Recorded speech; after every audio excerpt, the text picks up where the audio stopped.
Bienvenue au 5e étage. Vous le savez tous, dans la Haggadah, dans le Chumash, on parle de 4 fils. Encore une fois, notre 4, notre quadrature. Et le Rabbi Lubavitch évoque un sujet qui transcende un peu ce qu'on connaît, les règles, les normes que nous avons tous admis. Il y a un fils qui est sage, un qui est mauvais, etc. Mais il nous dit, en fait, il y a un 5e fils. Ce fils-là n'est pas assis autour de la table. Ce fils-là, il est en boîte de nuit, il est dans la rue, il est à l'extérieur, il est à l'étranger peut-être. Il n'est pas avec nous le soir du Seder. Or, ce Seder-là, comme son nom l'indique, eh bien, c'est la structure.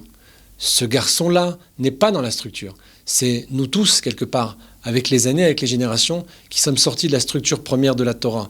Mais en vérité, profondément, ce 4e fils, ce 5e fils, en fait, qui n'est pas à la table, il est encore plus puissant, il est encore plus profond que les autres. Et le fait qu'il ne s'assoie pas avec nous, cette révolte, ce rejet, émane en réalité d'une compréhension, d'une profondeur qui dépasse totalement, y compris celle du Chacham, y compris celle du sage, pour une raison très simple. Le message n'est pas passé, l'information n'a pas été transmise, il n'a pas réussi à s'attacher, à comprendre les valeurs que nous voulons lui transmettre.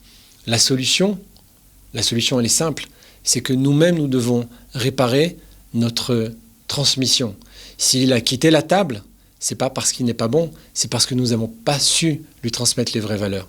S'il est parti de la table, c'est parce qu'il a des vraies questions, il est encore plus fort, encore plus profond, on l'a dit.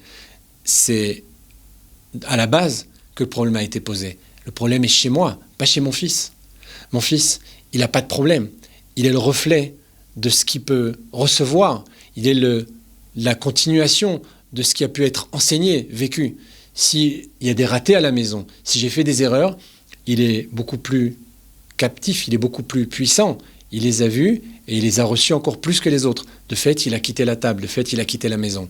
Ce garçon-là, ce 5e fils-là, si je veux le ramener, il faut que je me répare d'abord moi-même. La façon de réparer, chacun la connaît, pour lui-même. Il sait qu'il a fait des erreurs, il sait qu'il a mal parlé avec lui, il sait qu'il ne lui a pas transmis le message, qu'il n'a pas transmis les bonnes choses, pas de la bonne façon.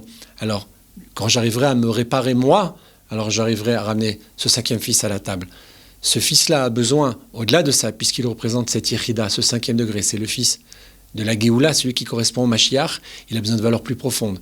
De fait, je dois moi aussi lui transmettre des valeurs de ce degré-là, de cette Torah qui correspond au Etz HaChaim, cet arbre de vie, pas celui de la connaissance du bien et du mal. Fais ça, fais pas ça, fais ça, fais pas ça, c'est très joli, ça n'intéresse pas. Il sait très bien quelque chose derrière tout ça. Et s'il ne s'est pas attaché au Chacham ou au Tam ou au Racha, il n'a pas réussi à rentrer dans ces valeurs, dans ces cases-là, c'est parce qu'il ne correspond à aucune d'entre elles, parce que lui, il est Yechida. De la même façon que la Yechida, cette partie de l'âme ne s'habille pas dans le corps, ce garçon ne vient pas autour de la table. Il ne peut pas rester dans cette structure, ça ne lui correspond pas. Alors je dois me réparer et je dois dévoiler quelque chose de plus fort, de plus puissant, qui lui correspond. Cette Torah du Sod, cette Torah de la Kabbalah, c'est ça qu'il demande, c'est ça qu'il veut. Et ce fils qui est sorti de la table est bien meilleur que tous les autres.